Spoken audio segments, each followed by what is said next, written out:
Maaaring magtalaga ang Senado ng isang impeachment manager sakaling mag-convene ito bilang isang impeachment court upang litisin ang kaso ni Vice President Sara Duterte. Ito ang inihayag ni Senate President Pro Tempore Panfiloping Lacson. Ayon sa senador, pangunahing kinukonsidera para sa nasabing posisyon si Senator Francis Kiko Pangilinan dahil sa kanyang background bilang isang abogado. So we're planning to appoint an impeachment manager. Tingnan namin si Senator Kiko para lawyer. Parang siya yung, alam ba, may mga question of law na pwedeng interpret. Kasi kailan kabisado mo yung rules of court, di ba? So, although, ang mananaig dito, yung rules of impeachment. Suppletory yung rules of court. So, mas mainam na yung merong lawyer do sa, si SP hindi rin lawyer, nagka-crash course nga siya. Pero mas mainam na yung lawyer na sanay sa trial. Oh. Para more or less, masisignalan niya man lang si SP na yung objection would be overruled or sustained. Di ba? Mas maganda na yung gano'n. Dagdag ni Senator Lacson na si Senate Majority Leader Juan Miguel Zubiri ang nagmungkahi ng ideyang ito na amenable naman para kay Senate President Vicente Tito Soto III.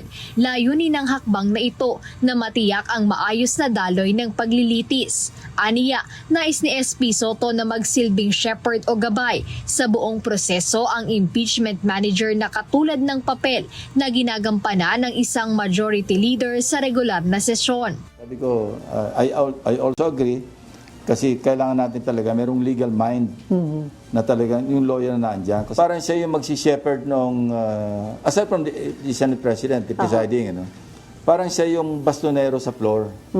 Diba? Pero parang majority leader, de facto, parang gano'n. Pero senator judge pa rin siya. Of course, of course. Hindi naman siya pagpapakita ng bias kung siya yung yung orderliness, di ba? Parang timo, no? Parang may manggugulo, siya yung parang, hindi, dito muna, doon muna. Parang yung orderliness ng trial. Samantala, tiniyak naman ni Senator Lacson na hindi matitigil ang trabaho ng Senado sakaling matuloy ang impeachment trial. Paliwanag niya na maaaring ituloy ang committee hearings at regular na sesyon kahit pa may impeachment trial silang isinasagawa. Kaya nga sabi namin, impeachment trial at saka yung session, simulan natin sa hapon. Para yung umaga natin libre, para yung committee hearings, not only yung Blue Ribbon, kundi other legislative, yung mga bills pending, magkaroon ng space para sa committee hearings, para ma-report out pag may session. Kaya pinag-aaralan namin yung scheduling. Kasi ngayon, meron sa parang priority bills na hindi pa natatakel o nasa committee pa, pag hininto mo yun, di paralyze naman yung legislative work. So, ang pinag-uusapan namin is, maski 2 p.m. to sawa, abutin tayo na alas 10, alas 11, pero bakante yung umaga para meron tayong committee hearings.